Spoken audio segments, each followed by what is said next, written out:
ਸਤਿ ਸ਼੍ਰੀ ਅਕਾਲ। ਤੁਸੀਂ ਵੇਖ ਰਹੇ ਹੋ ਟੀਵੀ ਪੰਜਾਬ ਤੇ ਮੈਂ ਹਾਂ ਤੁਹਾਡੇ ਨਾਲ ਇੰਦਰਪ੍ਰੀਤ ਕੌਰ ਪੰਨੂ। ਲੈ ਕੇ ਹਾਜ਼ਰ ਹਾਂ ਪ੍ਰੋਗਰਾਮ ਕੈਨੇਡਾ ਨਾਲ, ਜਿੱਥੇ ਗੱਲਬਾਤ ਅਸੀਂ ਕੈਨੇਡਾ ਦੀਆਂ तमाम ਵੱਡੀਆਂ ਖਬਰਾਂ ਦੀ ਕਰਾਂਗੇ। ਇਸ ਪ੍ਰੋਗਰਾਮ ਦੇ ਵਿੱਚ ਗੱਲ ਹੋਏਗੀ ਪ੍ਰਧਾਨ ਮੰਤਰੀ ਜਸਟਿਨ ਟਰੂਡੋ ਵੱਲੋਂ ਜੋ ਮੁਆਫੀ ਮੰਗੀ ਗਈ ਹੈ, ਜਿਸ ਦੇ ਵਾਸਤੇ ਉਹ ਪਛਤਾ ਰਹੇ ਨੇ। ਇਸ ਤੋਂ ਬਾਅਦ ਜਗਮੀਤ ਸਿੰਘ ਦੀ ਜੋ ਕਾਕਸ ਦੀ ਮੀਟਿੰਗ ਹੋਈ ਹੈ, ਇਸ ਦੇ ਵਿੱਚ ਕੀ ਕੁਝ ਨਿਕਲ ਕੇ ਸਾਹਮਣੇ ਆਇਆ। ਅੱਜ ਇੱਕ ਵੱਡਾ ਐਲਾਨ ਕੀਤਾ ਜਾਂਦਾ ਹੈ ਕਿ ਫੈਡਰਲ ਵਰਕਰਸ ਅਤੇ ਯਾਤਰੀਆਂ ਦੇ ਲਈ ਕੋਵਿਡ-19 ਵੈਕਸੀਨ ਲਗਾਉਣੀ ਹੁਣ ਲਾਜ਼ਮੀ ਹੋਵੇਗੀ। ਇਹਨਾਂ तमाम ਖਬਰਾਂ ਤੋਂ ਇਲਾਵਾ ਹੋਰ ਵੀ ਕਈ ਖਬਰਾਂ ਦੇ ਉੱਪਰ ਵਿਚਾਰ ਚਰਚਾ ਕਰਾਂਗੇ ਅਸੀਂ ਆਪਣੇ ਸਹਿਯੋਗੀ ਮਨਦੀਪ ਸਿੰਘ ਟੁੱਡੇ ਨਾਲ। ਸੋ ਮਨਦੀਪ ਜੀ ਬਹੁਤ-ਬਹੁਤ ਸਵਾਗਤ ਜੀ ਹੈ। ਬਹੁਤ-ਬਹੁਤ ਧੰਨਵਾਦ ਇੰਦਰਪ੍ਰੀਤ ਜੀ। ਜੀ ਸੋ ਮਨਦੀਪ ਜੀ, ਸਭ ਤੋਂ ਪਹਿਲਾਂ ਪ੍ਰੋਗਰਾਮ ਦੀ ਸ਼ੁਰੂਆਤ ਅਸੀਂ ਇਸ ਖਬਰ ਤੋਂ ਹੀ ਕਰ ਲੈਂਦੇ ਹਾਂ। ਪ੍ਰਧਾਨ ਮੰਤਰੀ ਜਸਟਿਨ ਟਰੂਡੋ ਵੱਲੋਂ ਅੱਜ ਮੁਆਫੀ ਮੰਗੀ ਗਈ ਹੈ। ਉਹਨਾਂ ਨੇ ਕਿਹਾ ਹੈ ਕਿ ਮੇਰੀ ਸਭ ਤੋਂ ਵੱਡੀ ਗਲਤੀ ਹੈ ਕਿ ਜੋ ਉਹ ਸਮਾਗਮ ਦੇ ਵਿੱਚ ਸ਼ਾਮਿਲ ਨਹੀਂ ਹੋਏ ਜਿਹੜੇ ਮੂਲ ਨਿਵਾਸੀ ਭਾਈਚਾਰੇ ਦੇ ਵਾਸਤੇ ਸੀ। ਉਸ ਤੋਂ ਬਾਅਦ ਇਹ ਵੀ ਟਰੂਡੋ ਕਹਿੰਦੇ ਨੇ ਕਿ ਉਹਨਾਂ ਨੂੰ ਪਛਤਾਵਾ ਹੈ ਇਸ ਗੱਲ ਦਾ। ਜੀ ਬਿਲਕੁਲ ਪਿਛਲੇ ਦਿਨੀ ਵੀ ਜਦੋਂ ਇਹ ਮਾਮਲਾ ਸਾਹਮਣੇ ਆਇਆ ਸੀ ਉਦੋਂ ਵੀ ਜਿਹੜਾ ਸੀ ਇਹ ਅਫਸੋਸ ਜ਼ਾਹਰ ਕੀਤਾ ਸੀ, ਤੇ ਹੁਣ ਜਸਟਿਨ ਟਰੂਡੋ ਜਦੋਂ ਅੱਜ ਪੱਤਰਕਾਰਾਂ ਸਾਹਮਣੇ ਆਏ ਤੇ ਉਸ ਵਕਤ ਉਹਨਾਂ ਨੂੰ ਇਸ ਸੰਬੰਧੀ ਸਵਾਲ ਪੁੱਛਿਆ ਗਿਆ ਵੀ ਭਾਈ ਉਸ ਦਿਨ ਇੰਨਾ ਵੱਡਾ ਦਿਨ ਸੀ, ਕੈਨੇਡਾ ਦੇ ਵਿੱਚ ਪਹਿਲੀ ਵਾਰ ਜਿਹੜੀ ਇਸ ਤਰੀਕੇ ਦੀ ਛੁੱਟੀ ਕੀਤੀ ਜਾ ਰਹੀ ਸੀ ਔਰ ਥਾਂ-ਥਾਂ ਤੇ ਸਮਾਗਮ ਹੋ ਰਹੇ ਸੀ, ਮੂਲ ਨਿਵਾਸੀ ਭਾਈਚਾਰੇ ਨੂੰ ਸਮਰਪਿਤ ਜਿਹੜੇ ਸਮਾਗਮ ਇਹ ਕੀਤੇ ਜਾ ਰਹੇ ਸੀ। ਸੋ ਉਹਨਾਂ ਦੌਰਾਨ ਜਿਹੜੇ ਹੋਰ ਕਈ ਥਾਵਾਂ ਉੱਤੇ ਵੱਖ-ਵੱਖ ਲੀਡਰਾਂ ਨੇ ਸ਼ਮੂਲੀਅਤ ਵੀ ਕੀਤੀ, ਪਰ ਉਸ ਦਿਨ ਜਸਟਿਨ ਟਰੂਡੋ ਆਪਣੇ ਪਰਿਵਾਰ ਸਮੇਤ ਜੈੱਟ ਵਿੱਚ ਸਵਾਰ ਹੋ ਕੇ ਜਿਹੜੇ ਸੀ ਬ੍ਰਿਟਿਸ਼ ਕੋਲੰਬੀਆ ਦੇ ਇੱਕ ਆਈਲੈਂਡ ਤੇ ਟਫੀਨੋ ਸ਼ਹਿਰ ਦੀ ਬੀਚ ਤੇ ਪਹੁੰਚ ਗਏ ਸੀ, ਜੋ ਕਿ ਕਾਫੀ ਇੱਕ ਮਸ਼ਹੂਰ ਡੈਸਟੀਨੇਸ਼ਨ ਆ। ਉੱਥੇ ਕਾਫੀ ਜਿਹੜੇ ਟੂਰਿਸਟ ਆ ਉਹ ਆਉਂਦੇ ਆ ਤੇ ਉੱਥੇ ਹੀ ਜਿਹੜੇ ਇਹ ਛੁੱਟੀ ਮਨਾਉਣ ਲਈ ਜਸਟਿਨ ਟਰੂਡੋ ਪਹੁੰਚ ਗਏ ਸੀਗੇ। ਜਿਵੇਂ ਹੀ ਇਹ ਪਤਾ ਲੱਗਾ, ਹਾਲਾਂਕਿ ਪਹਿਲਾਂ ਖਬਰਾਂ ਇਹ ਵੀ ਸੀਗੀਆਂ ਕਿ ਇਹ ਲੋਕਾਂ ਨੂੰ ਲੱਗਦਾ ਸੀ ਕਿ ਸ਼ਾਇਦ ਉੱਥੇ ਕਿਸੇ ਪ੍ਰੋਗਰਾਮ ਦੇ ਵਿੱਚ ਉਹ ਸ਼ਮੂਲੀਅਤ ਕਰਨਗੇ ਉਸ ਸ਼ਹਿਰ ਦੇ ਵਿੱਚ, ਪਰ ਉੱਥੇ ਉਹ ਆਪਣੇ ਪਰਿਵਾਰ ਦੇ ਨਾਲ ਜਿਹੜਾ ਸੀ ਉੱਥੇ ਘੁੰਮਣ ਗਏ ਸੀਗੇ। ਸੋ ਅੱਜ ਪੱਤਰਕਾਰਾਂ ਨੇ ਇਸ ਸੰਬੰਧੀ ਸਵਾਲ ਪੁੱਛਿਆ ਤਾਂ ਜਸਟਿਨ ਟਰੂਡੋ ਨੇ ਮੰਨਿਆ, ਕਹਿੰਦੇ ਵੀ ਉਹਨਾਂ ਨੂੰ ਗਲਤੀ ਦਾ ਕਹਿੰਦੇ ਅਹਿਸਾਸ ਆ, ਗਲਤੀ ਹੋਈ ਆ। ਉਹਨਾਂ ਨੇ ਸੌਰੀ ਸ਼ਬਦ ਵੀ ਵਰਤਿਆ, ਮਾਫੀ ਵੀ ਮੰਗੀ ਆ ਔਰ ਇਹ ਵੀ ਕਿਹਾ ਕਿ ਉਹਨਾਂ ਨੂੰ ਇਸ ਗੱਲ ਉੱਤੇ ਪਛਤਾਵਾ ਆ। ਔਰ ਇਸ ਤੋਂ ਬਾਅਦ ਪੱਤਰਕਾਰਾਂ ਨੇ ਫਿਰ ਇਹ ਸਵਾਲ ਪੁੱਛਿਆ ਕਿ ਜਦੋਂ ਤੁਸੀਂ ਇਹ ਪਲੈਨਿੰਗ ਕਰ ਰਹੇ ਸੀ ਇੱਥੇ ਜਾਣ ਦੀ, ਕਿ ਤੁਹਾਡੇ ਆਫਿਸ ਵਿੱਚੋਂ ਜਾਂ ਤੁਹਾਡੇ ਕਿਸੇ ਸਲਾਹਕਾਰ ਨੇ ਕਿ ਇਸ ਸੰਬੰਧੀ ਤੁਹਾਨੂੰ ਕੋਈ ਸਲਾਹ ਦਿੱਤੀ ਜਾਂ ਤੁਹਾਨੂੰ ਟੋਕਿਆ ਨਹੀਂ, ਤਾਂ ਇਸ ਦੇ ਜਵਾਬ ਦੇ ਵਿੱਚ ਵੀ ਉਹਨਾਂ ਨੇ ਗੋਲ ਮੋਲ ਜਿਹਾ ਜਵਾਬ ਦਿੱਤਾ। ਉਹ ਕਹਿੰਦੇ ਵੀ ਕਈ ਵਾਰੀ ਇਹ ਨਹੀਂ ਇੰਪੋਰਟੈਂਟ ਹੁੰਦਾ ਕਿ ਕਿਵੇਂ ਕਿਹੜੀਆਂ ਚੀਜ਼ਾਂ ਵਾਪਰੀਆਂ, ਪਰ ਇਹ ਹੈ ਕਿ ਉਹ ਚੀਜ਼ ਵਾਪਰ ਗਈ ਹੈ ਤੇ ਮੈਂ ਉਹਨੂੰ ਉਹਦੇ ਉੱਤੇ ਪਛਤਾਵਾ ਆ। ਸੋ ਇਸ ਤਰੀਕੇ ਨਾਲ ਉਹਨਾਂ ਨੇ ਅੱਜ ਆਪਣੀ ਗਲਤੀ ਮੰਨੀ ਆ ਔਰ ਮੇਰੇ ਖਿਆਲ ਨਾਲ ਪ੍ਰਧਾਨ ਮੰਤਰੀ ਸਾਹਿਬ ਵੱਲੋਂ ਇਹਦੀ ਗਲਤੀ ਮੰਨਣਾ ਵੱਡੀ ਗੱਲ ਆ ਔਰ ਉਹਨਾਂ ਨੂੰ ਅਹਿਸਾਸ ਹੋ ਗਿਆ ਕਿ ਉਸ ਦਿਨ ਉਹਨਾਂ ਨੂੰ ਮੂਲ ਨਿਵਾਸੀ ਭਾਈਚਾਰਾ ਨਾਲ ਮਿਲ ਕੇ ਉਹਨਾਂ ਨਾਲ ਦਰਦ ਵਡਾਉਣਾ ਚਾਹੀਦਾ ਸੀ, ਉਹਨਾਂ ਦੀ ਤਕਲੀਫ ਸਮਝਣੀ ਚਾਹੀਦੀ ਸੀ, ਜਦ ਕਿ ਉਹ ਛੁੱਟੀ ਮਨਾ ਰਹੇ ਸਨ। ਸੋ ਉਹਨਾਂ ਨੇ ਇਹਦੇ ਸੰਬੰਧੀ ਅੱਜ ਮਾਫੀ ਵੀ ਮੰਗ ਲਈ ਹੈ। ਜੀ ਸੋ ਮਨਦੀਪ ਜੀ, ਇੱਕ ਹੋਰ ਖਬਰ ਹੈ ਕਿ ਜਗਮੀਤ ਸਿੰਘ ਦੀ ਜਿਹੜੀ ਕਾਕਸ ਦੀ ਮੀਟਿੰਗ ਹੋਈ ਹੈ ਉਸ ਦੇ ਵਿੱਚ ਜਾਣਨਾ ਚਾਹੁੰਦੇ ਹਾਂ ਕਿ ਇਸ ਮੀਟਿੰਗ ਦੇ ਵਿੱਚ ਕੀ ਕੁਝ ਨਿਕਲ ਕੇ ਖਾਸ ਆਇਆ ਹੈ, ਕਿਸ ਤਰ੍ਹਾਂ ਦੀ ਇਹ ਪੂਰੀ ਮੀਟਿੰਗ ਰਹੀ। ਬਿਲਕੁਲ ਅੱਜ ਪਹਿਲੀ ਵਾਰ ਜਿਹੜੀ ਸੀ ਇਲੈਕਸ਼ਨ ਤੋਂ ਬਾਅਦ NDP ਦੇ ਕਾਕਸ ਜਿਹੜੇ ਉਹਨਾਂ ਦੇ ਉਮੀਦਵਾਰ ਜਿੱਤੇ ਨੇ, ਜੋ MP ਬਣੇ ਨੇ, ਉਹਨਾਂ ਨਾਲ ਜਿਹੜੀ ਸੀ ਪਾਰਟੀ ਪ੍ਰਧਾਨ ਦੀ ਮੀਟਿੰਗ ਸੀਗੀ। ਸੋ ਇਹਦੇ ਵਿੱਚ 4 ਜਿਹੜੇ ਨਵੇਂ MP ਜਿੱਤ ਕੇ ਆਏ ਨੇ NDP ਵੱਲੋਂ, ਹਾਲਾਂਕਿ ਸੀਟ ਉਹਨਾਂ ਦੀ 1 ਹੀ ਵਧੀ ਆ। ਪਿਛਲੀ ਵਾਰ ਜਿਹੜੀਆਂ ਉਹਨਾਂ ਨੂੰ 24 ਸੀਟਾਂ ਜਿਹੜੀਆਂ ਮਿਲੀਆਂ ਸੀ, 25 ਸੀਟਾਂ ਜਿਹੜੀਆਂ ਉਹਨਾਂ ਨੂੰ ਮਿਲੀਆਂ ਨੇ। ਸੋ ਉਹਨਾਂ ਨੇ ਪਹਿਲਾਂ ਤਾਂ ਉਹਨਾਂ ਦਾ ਸਵਾਗਤ ਕੀਤਾ ਔਰ ਨਾਲ ਹੀ ਜਗਮੀਤ ਸਿੰਘ ਨੇ ਆਪਣੇ ਵਿਚਾਰ ਵੀ ਪੇਸ਼ ਕੀਤੇ। ਉਹ ਕਹਿੰਦੇ ਵੀ ਉਹਨਾਂ ਨੂੰ ਮਾਣ ਹੈ ਆਪਣੀ ਪਾਰਟੀ ਉੱਤੇ ਔਰ ਜਿਸ ਤਰੀਕੇ ਦੀ ਔਖੀ ਕੰਪੇਨ ਚੱਲੀ ਆ ਔਰ ਜਿਸ ਤਰੀਕੇ ਨਾਲ ਉਹਨਾਂ ਨੇ ਇਹ ਇਲੈਕਸ਼ਨ ਲੜੀ ਆ, ਪਰ ਨਾਲ ਹੀ ਨਾਲ ਉਹਨਾਂ ਨੇ ਨਿਰਾਸ਼ਾ ਵੀ ਪ੍ਰਗਟ ਕੀਤੀ ਕਿ ਜਿੰਨੀ ਸਾਨੂੰ ਉਮੀਦ ਸੀ ਉਨੇ ਜਿਹੜੇ MP ਉਹਨਾਂ ਦੇ ਨਹੀਂ ਜਿੱਤ ਸਕੇ ਔਰ ਕਈ ਥਾਵਾਂ ਉੱਤੇ ਉਹਨਾਂ ਨੇ ਜ਼ਿਕਰ ਕੀਤਾ ਕਿ ਉਹਨਾਂ ਦੇ ਜਿਹੜੇ ਉਮੀਦਵਾਰ ਸੀ ਉਹ ਜਿੱਤ ਸਕਦੇ ਸੀ, ਪਰ ਕੁਝ ਫਰਕ ਨਾਲ ਉਹ ਦੂਜੇ ਨੰਬਰ ਤੇ ਰਹਿ ਗਏ। ਔਰ ਇਸੇ ਕਰਕੇ ਜਿਹੜਾ ਸੀ ਉਹਨਾਂ ਨੇ ਕਿਹਾ ਕਿ ਹਾਲਾਂਕਿ ਸਾਡਾ ਵੋਟ ਸ਼ੇਅਰ ਵੀ ਵਧਿਆ ਔਰ ਜੇਕਰ ਅਸੀਂ ਇਲੈਕਸ਼ਨ ਖਰਚੇ ਦੀ ਗੱਲ ਕਰੀ ਤਾਂ ਕਿਹਾ ਇਹ ਜਾ ਰਿਹਾ ਕਿ 25 ਮਿਲੀਅਨ ਦੇ ਕਰੀਬ ਜਿਹੜੇ ਡਾਲਰ ਸੀ ਉਹਨਾਂ ਵੱਲੋਂ ਖਰਚੇ ਗਏ ਇਲੈਕਸ਼ਨ ਤੇ NDP ਵੱਲੋਂ, ਪਰ ਇਹਦੇ ਬਾਵਜੂਦ ਵੀ ਉਹਨਾਂ ਦੀ ਮਹਿਜ 1 ਸੀਟ ਹੀ ਵਧੀ ਆ। ਹਾਲਾਂਕਿ ਇੱਥੇ ਜਗਮੀਤ ਸਿੰਘ ਦੀ ਲੀਡਰਸ਼ਿਪ ਨੂੰ ਕੋਈ ਵੀ ਖਤਰਾ ਜਿਹੜਾ ਨਜ਼ਰ ਨਹੀਂ ਆਇਆ ਔਰ ਅਹਿਦ ਲਿਆ ਕਿ ਉਹ ਕੈਨੇਡੀਅਨ ਲੋਕਾਂ ਲਈ ਕੰਮ ਕਰਨਗੇ। ਪਰ ਇੱਕ ਵਾਰੀ ਫਿਰ ਨਿਰਾਸ਼ਾ ਜਿਹੜੀ ਉਹ ਜ਼ਰੂਰ ਪ੍ਰਗਟ ਕੀਤੀ ਹੈ ਜਗਮੀਤ ਸਿੰਘ ਉਹਨਾਂ ਨੇ ਕਿ ਉਹਨਾਂ ਦੀਆਂ ਇਸ ਵਾਰ ਜਿਹੜੀਆਂ ਵੱਧ ਸੀਟਾਂ ਆਉਣੀਆਂ ਚਾਹੀਦੀਆਂ ਸੀ। ਹਾਲਾਂਕਿ ਇਸ ਗੱਲ ਤੇ ਜ਼ਰੂਰ ਚਰਚਾ ਹੋਈ ਆ ਕਿ ਵੋਟ ਸ਼ੇਅਰ ਉਹਨਾਂ ਦਾ ਵਧਿਆ ਆ ਔਰ ਬਾਕੀ ਪਾਰਟੀਆਂ ਦੇ ਮੁਕਾਬਲੇ ਕਹਿੰਦੇ ਅਸੀਂ ਜ਼ਿਕਰ ਕਰੀਏ ਤਾਂ NDP ਨੇ ਵੱਧ ਜਿਹੜਾ ਵਾ ਉਹ ਪ੍ਰਤੀਸ਼ਤ ਦੇ ਹਿਸਾਬ ਨਾਲ ਵੋਟ ਸ਼ੇਅਰ ਉਹਨਾਂ ਦਾ ਵਧਿਆ। ਜੇਕਰ ਪਿਛਲੇ ਇਲੈਕਸ਼ਨ ਦਾ ਕੰਪੇਅਰ ਕਰੀਏ ਪਰ ਸੀਟਾਂ ਉਹਨਾਂ ਦੀਆਂ ਨਹੀਂ ਵੱਧ ਸਕੀਆਂ। ਕਈ ਥਾਵਾਂ ਤੇ 100 ਤੋਂ ਵੀ ਵੱਧ ਇੱਕ ਸੀਟ ਅਜਿਹੀ ਵੀ ਹੈ ਟੋਰਾਂਟੋ ਦੇ ਵਿੱਚ ਜਿੱਥੇ ਉਹਨਾਂ ਦਾ ਉਮੀਦਵਾਰ ਮਹਿਜ 76 ਕੁ ਵੋਟਾਂ ਦੇ ਫਰਕ ਨਾਲ ਜਿਹੜਾ ਸੀ ਉਹ ਪਿੱਛੇ ਰਹਿ ਗਿਆ। ਹਾਲਾਂਕਿ ਉਹ ਸੀਟ ਤੇ ਰੀਕਾਊਂਟ ਵੀ ਜਿਹੜਾ ਉਹ ਹੋ ਰਿਹਾ ਵਾ, ਪਰ ਜਗਮੀਤ ਸਿੰਘ ਨੇ ਹਾਲਾਂਕਿ ਸਾਰਿਆਂ ਦੀ ਹੌਸਲਾ ਅਫਜ਼ਾਈ ਵੀ ਕੀਤੀ ਆ, ਪਰ ਨਾਲ ਉਹਨਾਂ ਨੇ ਨਿਰਾਸ਼ਾ ਵੀ ਪ੍ਰਗਟ ਕੀਤੀ ਹੈ ਕਿ ਇਸ ਵਾਰ ਸਾਡਾ ਪ੍ਰਦਰਸ਼ਨ ਇਸ ਤੋਂ ਵੀ ਵਧੀਆ ਰਹਿਣਾ ਚਾਹੀਦਾ ਸੀ। ਜੀ ਮਨਦੀਪ ਜੀ, ਜਿਹੜੇ ਭਾਰਤ ਦੇ ਵਿੱਚ ਪ੍ਰਦਰਸ਼ਨ ਕਰ ਰਹੇ ਨੇ ਕਿਸਾਨ, ਉਹਨਾਂ ਦੇ ਨਾਲ ਯੂਪੀ ਦੇ ਵਿੱਚ ਘਟਨਾ ਵਾਪਰਦੀ ਹੈ ਜਿਸ ਤੋਂ ਬਾਅਦ ਕਈ ਕਿਸਾਨਾਂ ਦੀ ਮੌਤ ਹੋ ਗਈ ਹੈ। ਕੈਨੇਡਾ ਦੇ ਵਿੱਚ ਵੀ ਲਗਾਤਾਰ ਇਸ ਨੂੰ ਲੈ ਕੇ ਆਵਾਜ਼ ਚੁੱਕੀ ਜਾ ਰਹੀ ਹੈ। ਸਰੀ ਦੇ ਵਿੱਚ ਵੀ ਅੱਜ ਇਸ ਨੂੰ ਲੈ ਕੇ ਪ੍ਰੋਟੈਸਟ ਹੋਣ ਜਾ ਰਿਹਾ ਹੈ। ਪਹਿਲਾਂ ਵੀ ਦੇਖਿਆ ਗਿਆ ਸੀ ਜਦੋਂ ਭਾਰਤ ਦੇ ਕਿਸਾਨ ਦਿੱਲੀ ਬਾਰਡਰਾਂ ਦੇ ਉੱਪਰ ਬੈਠੇ ਹੋਏ ਸਨ ਤਾਂ ਵੱਡੀ ਪੱਧਰ ਦੇ ਉੱਪਰ ਕੈਨੇਡਾ ਦੇ ਵਿੱਚ ਵੀ ਆਵਾਜ਼ ਚੁੱਕੀ ਗਈ। ਐਮਪੀ ਜਿਹੜੇ ਨੇ ਇਸ ਘਟਨਾ ਤੋਂ ਬਾਅਦ ਬੋਲਦੇ ਨੇ, ਉਹਨਾਂ ਦੇ ਵੀ ਟਵੀਟ ਸਾਹਮਣੇ ਆਏ ਨੇ ਤੇ ਹੁਣ ਜਿਹੜਾ ਸਰੀ ਦੇ ਵਿੱਚ ਅੱਜ ਪ੍ਰਦਰਸ਼ਨ ਹੋਣ ਜਾ ਰਿਹਾ ਇਸ ਦੇ ਬਾਰੇ ਵਧੇਰੇ ਜਾਣਕਾਰੀ ਸਾਰਿਆਂ ਦੇ ਨਾਲ ਜ਼ਰੂਰ ਸਾਂਝੀ ਕਰੋ। ਬਿਲਕੁਲ, ਜਿਹੜੀ ਲਖੀਮਪੁਰ ਖੀਰੀ ਦੇ ਵਿੱਚ ਘਟਨਾ ਵਾਪਰੀ ਆ ਉਹਦੀ ਪੂਰੀ ਦੁਨੀਆ ਦੇ ਵਿੱਚ ਚਰਚਾ ਹੋ ਰਹੀ ਆ।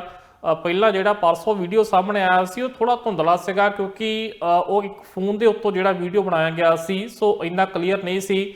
ਪਰ ਬੀਤੀ ਦੇਰ ਰਾਤ ਜਿਹੜਾ ਸੀ ਇੱਕ ਹੋਰ ਵੀਡੀਓ ਸਾਹਮਣੇ ਆ ਗਿਆ ਜੋ ਕਿ ਇਹ ਲੱਗਦਾ ਕਿ ਸ਼ਾਇਦ ਉਸੇ ਫੋਨ ਤੋਂ ਬਣਾਇਆ ਗਿਆ ਤਾਂ ਅੱਗੇ ਉਹ ਫਾਰਵਰਡ ਕੀਤਾ ਗਿਆ, ਜਿਹਦੇ ਵਿੱਚ ਬਹੁਤ ਸਾਫ਼ ਤਸਵੀਰਾਂ ਜਿਹੜੀਆਂ ਉਹ ਦੇਖੀਆਂ ਜਾ ਰਹੀਆਂ ਨੇ। ਤੇ ਪਹਿਲਾਂ ਨਾਲੋਂ ਜਿਹੜਾ ਪਹਿਲਾ ਸੀ ਲਗਭਗ 25-28 ਸੈਕਿੰਡ ਦਾ ਵੀਡੀਓ ਸੀ ਔਰ ਹੁਣ ਵਾਲਾ ਜਿਹੜਾ ਵੀਡੀਓ ਲਗਭਗ 45 ਸੈਕਿੰਡ ਦਾ ਆ। ਸੋ ਉਹਦੇ ਤੋਂ ਬਾਅਦ ਜਿਹੜਾ ਸੀ ਰੋਹ ਹੋਰ ਵੀ ਵੱਧ ਗਿਆ। ਹਾਲਾਂਕਿ ਪਹਿਲਾਂ ਵੀ ਪੰਜਾਬੀ ਭਾਈਚਾਰਾ ਇੱਥੇ ਉਸ ਵੀਡੀਓ ਦੀ ਚਰਚਾ ਕਰ ਰਿਹਾ ਸੀ, ਦੁੱਖ ਪ੍ਰਗਟ ਕਰ ਰਿਹਾ ਸੀ, ਹਮਦਰਦੀ ਪ੍ਰਗਟਾ ਰਿਹਾ ਸੀ ਔਰ ਜਿਸ ਤਰੀਕੇ ਨਾਲ ਅਸੀਂ ਜ਼ਿਕਰ ਕੀਤਾ ਸੀ ਪਿਛਲੇ ਪ੍ਰੋਗਰਾਮ ਦੇ ਵਿੱਚ ਕਿ ਕੁਝ ਰੋਸ ਪ੍ਰਦਰਸ਼ਨ ਜਿਹੜੇ ਆ ਉਹ ਕੈਨੇਡਾ ਦੇ ਵਿੱਚ ਹੋ ਸਕਦੇ ਆ।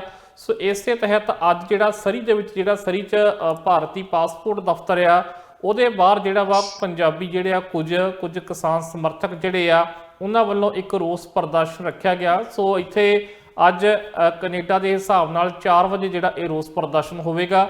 ਸੋ ਉਮੀਦ ਇਹ ਵੀ ਪ੍ਰਗਟ ਕੀਤੀ ਜਾ ਰਹੀ ਆ ਕਿ ਹੋਰਨਾਂ ਥਾਵਾਂ ਉੱਤੇ ਵੀ ਕੈਨੇਡਾ ਦੇ ਵਿੱਚ ਕੁਝ ਇਸ ਤਰੀਕੇ ਦੇ ਰੋਸ ਪ੍ਰਦਰਸ਼ਨ ਜਿਹੜੇ ਉਲੀਕੇ ਜਾ ਸਕਦੇ ਆ ਔਰ ਬਹੁਤੀ ਸੰਭਾਵਨਾ ਇਹ ਵੀ ਆ ਕਿ ਇਹ ਰੋਸ ਪ੍ਰਦਰਸ਼ਨ ਜਿਹੜੇ ਆ ਵੀਕਐਂਡ ਤੇ ਸ਼ਨੀਵਾਰ ਜਾਂ ਐਤਵਾਰ ਦਿਨ ਵੀ ਹੋਰ ਰੱਖੇ ਜਾ ਸਕਦੇ ਆ। ਜੀ ਮਨਦੀਪ ਜੀ, ਕਿਊਬੈਕ ਦੀ ਇੱਕ ਰਾਈਡਿੰਗ ਦੇ ਉੱਪਰ ਮੰਗ ਕੀਤੀ ਜਾ ਰਹੀ ਸੀ ਕਿ ਦੁਬਾਰਾ ਤੋਂ ਵੋਟਾਂ ਦੀ ਗਿਣਤੀ ਕੀਤੀ ਜਾਵੇ ਕਿਉਂਕਿ ਇੱਥੇ ਕਾਫੀ ਜ਼ਿਆਦਾ ਫਸਮਾ ਮੁਕਾਬਲਾ ਦੇਖਣ ਨੂੰ ਮਿਲ ਰਿਹਾ ਸੀ। ਇਲੈਕਸ਼ਨਸ ਕੈਨੇਡਾ ਨੇ ਜਾਣਕਾਰੀ ਦਿੱਤੀ ਸੀ ਕਿ ਮੰਗ ਕੀਤੀ ਜਾ ਰਹੀ ਹੈ ਕਿ ਇੱਥੇ ਦੁਬਾਰਾ ਜਿਹੜੀ ਵੋਟਸ ਨੇ ਉਹਨਾਂ ਨੂੰ ਗਿਣਿਆ ਜਾਣ, ਪਰ ਜਦੋਂ ਹੁਣ ਗਿਣਿਆ ਹੈ ਤੇ ਇਸ ਤੋਂ ਬਾਅਦ ਇੱਥੇ ਕੀ ਨਤੀਜਾ ਨਿਕਲ ਕੇ ਸਾਹਮਣੇ ਆਇਆ? ਬਿਲਕੁਲ ਜੀ, ਕਿਉਂਕਿ ਕੈਨੇਡਾ ਦੇ ਵਿੱਚ ਜਿਵੇਂ ਅਸੀਂ ਪਹਿਲਾਂ ਵੀ ਹੁਣ ਦੱਸ ਕੇ ਹਟੇ ਹਾਂ ਕਿ ਕੁਝ ਥਾਵਾਂ ਤੇ ਬਹੁਤ ਸਖਤ ਮੁਕਾਬਲਾ ਸੀਗਾ ਔਰ ਇੱਥੇ ਕੈਨੇਡਾ ਦੇ ਵਿੱਚ ਜੋ ਕਾਨੂੰਨ ਦੇ ਹਿਸਾਬ ਨਾਲ ਕਿ ਜੇਕਰ ਕਿਤੇ ਮਾਰਜਨ ਬਹੁਤ ਘੱਟ ਆ ਵੋਟਾਂ ਦਾ ਤਾਂ ਉੱਥੇ ਤੁਸੀਂ ਜਿਹੜੀ ਆ ਰੀਕਾਊਂਟ ਦੀ ਅਪੀਲ ਜਿਹੜੀ ਉਹ ਪਾ ਸਕਦੇ ਹੋ। ਸੋ ਕੁਝ ਹਲਕਿਆਂ ਦੇ ਵਿੱਚ ਕੈਨੇਡਾ 'ਚ ਜਿਹੜੀ ਉਹ ਰੀਕਾਊਂਟ ਦੀ ਅਪੀਲ ਵੱਖ-ਵੱਖ ਪਾਰਟੀ ਵੱਲੋਂ ਪਾਈ ਗਈ ਸੀ। ਕਈ ਥਾਵਾਂ ਤੇ ਲਿਬਰਲ ਵੱਲੋਂ ਪਾਈ ਗਈ, ਕਈ ਥਾਵਾਂ ਤੇ NDP ਵੱਲੋਂ ਪਾਈ ਗਈ।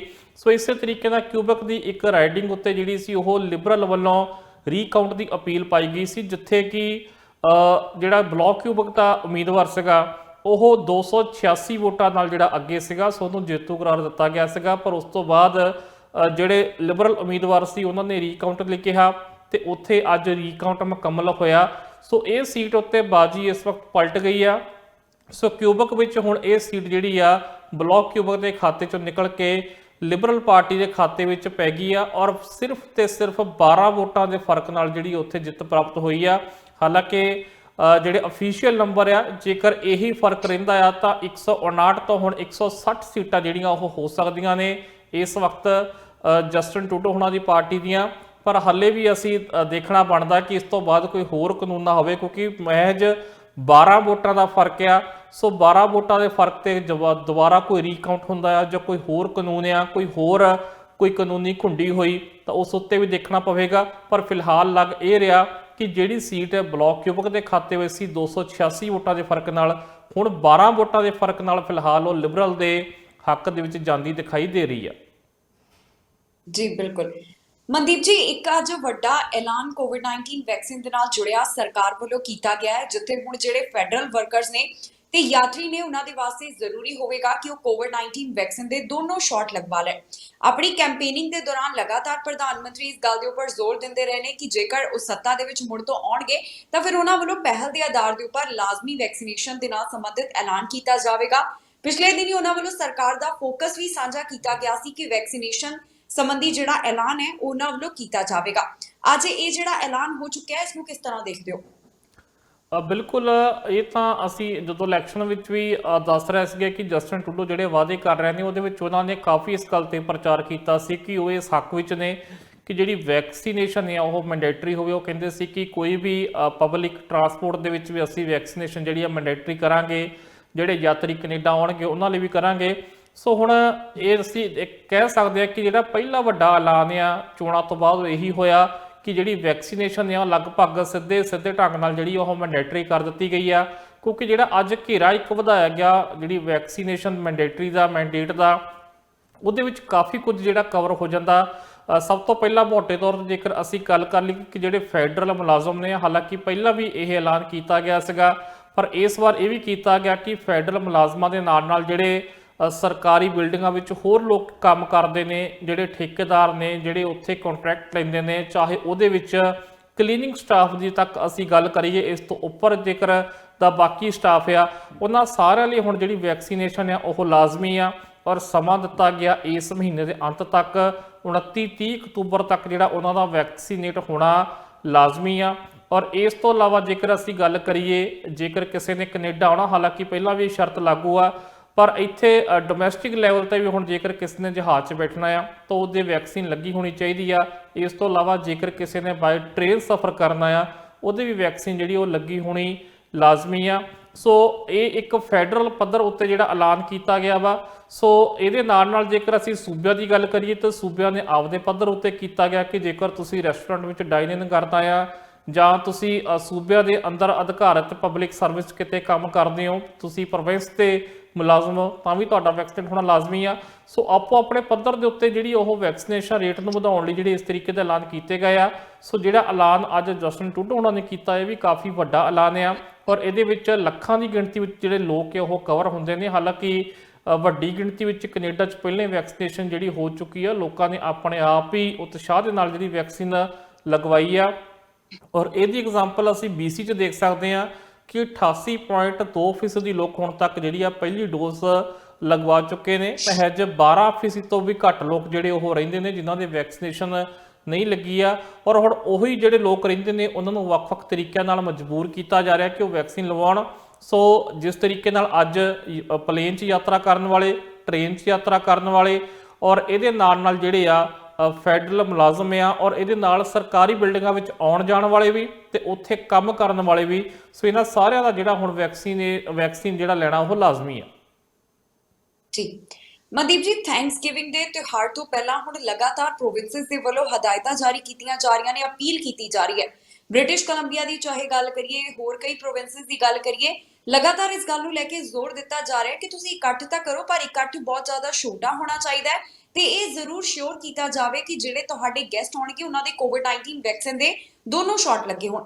ਫਰਕ ਹੈ ਪਿਛਲੇ ਸਾਲ ਦਾ ਤੇ ਇਸ ਸਾਲ ਦਾ। ਥੈਂਕਸਗਿਵਿੰਗ ਦਾ ਜਿਹੜਾ ਤਿਉਹਾਰ ਹੈ, ਪਹਿਲਾਂ ਕਾਫੀ ਪਾਬੰਦੀਆਂ ਸੀ, ਹੁਣ ਇਕੱਠ ਦੀ ਇਜਾਜ਼ਤ ਹੈ, ਪਰ ਉਹ ਵੀ ਜਿਹੜੇ ਵੈਕਸੀਨੇਟਡ ਨੇ ਤੇ ਲਿਮਿਟਡ। ਹੁਣ ਕੀ ਲੱਗਦਾ ਹੈ ਕਿ ਕਿਸ ਤਰ੍ਹਾਂ ਦਾ ਇਹ ਜਿਹੜਾ ਤਿਉਹਾਰ ਇਸ ਵਾਰ ਹੋਵੇਗਾ, ਜਾਂ ਪ੍ਰੋਵਿੰਸਸ ਵੱਲੋਂ ਜੋ ਇਹ ਅਪੀਲ ਕੀਤੀ ਜਾ ਰਹੀ ਹੈ ਇਸ ਦੇ ਨਾਲ ਕੀ ਹੋਵੇਗਾ?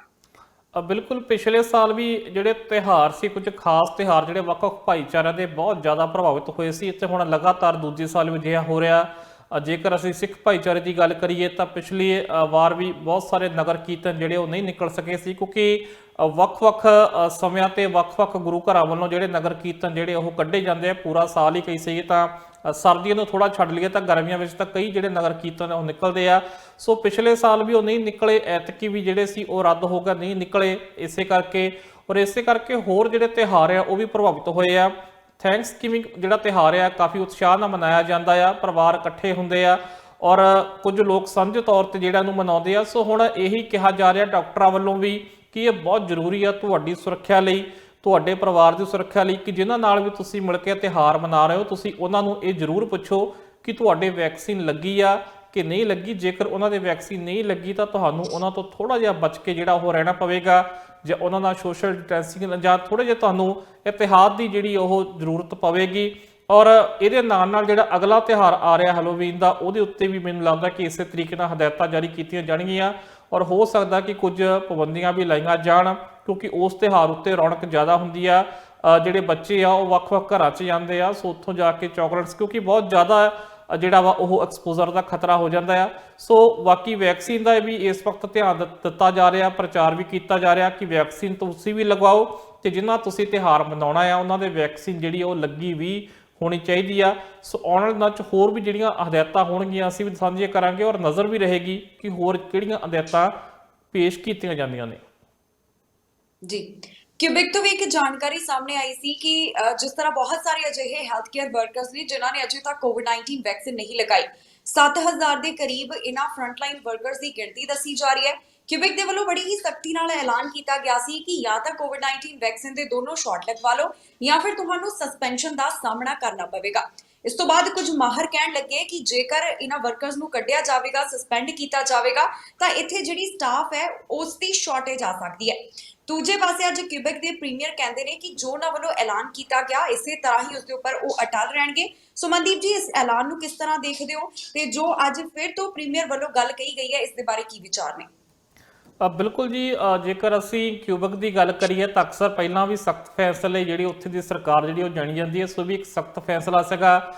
ਹਜ਼ਾਰਾਂ ਦੀ ਗਿਣਤੀ ਵਿੱਚ ਹੁਣ ਜਿਹੜੇ ਇਹੋ ਜਿਹੇ ਹੈਲਥ ਕਾਮੇ ਹੈਗੇ ਆ ਜਿਨ੍ਹਾਂ ਨੇ ਹਾਲੇ ਤੱਕ ਵੈਕਸੀਨ ਨਹੀਂ ਲਈ ਆ, ਸੋ ਸਰਕਾਰ ਚਾਹੁੰਦੀ ਸੀ ਕਿ ਉਹ ਖੁਦ ਵੀ ਸੁਰੱਖਿਅਤ ਹੋਣ ਅਤੇ ਜਿਨ੍ਹਾਂ ਦੇ ਨਾਲ ਉਹ ਸੰਪਰਕ 'ਚ ਆਉਂਦੇ ਨੇ, ਜਿਨ੍ਹਾਂ ਦਾ ਖਿਆਲ ਰੱਖਦੇ ਨੇ, ਉਹ ਵੀ ਜਿਹੜੇ ਆ ਸੁਰੱਖਿਅਤ ਰਹਿਣ ਉਹਨਾਂ ਤੋਂ। ਸੋ ਇਸ ਕਰਕੇ ਉਹਨਾਂ ਲਈ ਵੈਕਸੀਨ ਜਿਹੜੀ ਉਹ ਲਾਜ਼ਮੀ ਕੀਤੀ ਗਈ ਸੀਗੀ। ਪਰ ਬਹੁਤ ਸਾਰੇ ਲੋਕਾਂ ਨੇ ਵੈਕਸੀਨ ਜਿਹੜੀ ਉਹਦੇ ਵਿੱਚੋਂ ਨਹੀਂ ਲਗਵਾਈ ਆ, ਜਿਹੜੀ ਤੁਸੀਂ ਗਿਣਤੀ ਦੱਸੀ ਆ। ਸੋ ਗੱਲ ਤੁਹਾਡੀ ਠੀਕ ਹੈ ਕਿ ਕ੍ਰਾਈਸਿਸ ਵੀ ਪੈਦਾ ਹੋ ਸਕਦਾ, ਇਸ ਤਰੀਕੇ ਦੀਆਂ ਰਿਪੋਰਟਾਂ ਵੀ ਆਈਆਂ ਨੇ। ਸੋ ਹੁਣ ਇਹ ਇੱਕ ਪਰਖ ਦੀ ਘੜੀ ਆ, ਦੇਖਦੇ ਆ ਕਿ ਇਸ ਸਿਚੁਏਸ਼ਨ ਨੂੰ ਕਿਊਬਿਕ ਸਰਕਾਰ ਵੱਲੋਂ ਕਿਸ ਤਰੀਕੇ ਨਾਲ ਡੀਲ ਕੀਤਾ ਜਾਂਦਾ ਆ, ਕਿਉਂਕਿ ਦੂਜੇ ਪਾਸੇ ਇਹ ਵੀ ਆ ਕਿ ਹੈਲਥ ਕਾਮਿਆਂ ਦੀ ਘਾਟ ਵੀ ਜਿਹੜੀ ਸਾਹਮਣੇ ਨਜ਼ਰ ਆ ਰਹੀ ਆ। ਇਮੀਗ੍ਰੇਸ਼ਨ ਦੇ ਵਿੱਚ ਅਸੀਂ ਦੇਖੀਏ ਤਾਂ ਖਾਸ ਤੌਰ ਤੇ ਜਿਹੜਾ ਇਸ ਵਕਤ ਹੈਲਥ ਕਾਮਿਆਂ ਲਈ ਕੋਟਾ ਰੱਖਿਆ ਗਿਆ ਸੀ 20000 ਫਾਈਲਾਂ ਦਾ, ਔਰ ਵੱਧ ਤੋਂ ਵੱਧ ਜਿਹੜੀ ਉਹ ਤਰਜੀਹ ਵੀ ਦਿੱਤੀ ਜਾ ਰਹੀ ਹੈ ਕਿ ਬਾਹਰੋਂ ਜੇਕਰ ਨਰਸਸ ਆਉਂਦੀਆਂ ਨੇ ਜਾਂ ਹੋਰ ਹੈਲਥ ਸੈਕਟਰ ਨਾਲ ਜੁੜੇ ਜਿਹੜੇ ਕੰਮ ਆਉਂਦੇ ਆ ਤਾਂ ਉਹਨਾਂ ਨੂੰ ਤਰਜੀਹ ਦੇ ਆਧਾਰ ਤੇ ਇਮੀਗ੍ਰੇਸ਼ਨ ਦੇ ਵਿੱਚ ਉਹਨਾਂ ਨੂੰ ਪਹਿਲ ਦਿੱਤੀ ਜਾ ਰਹੀ ਆ।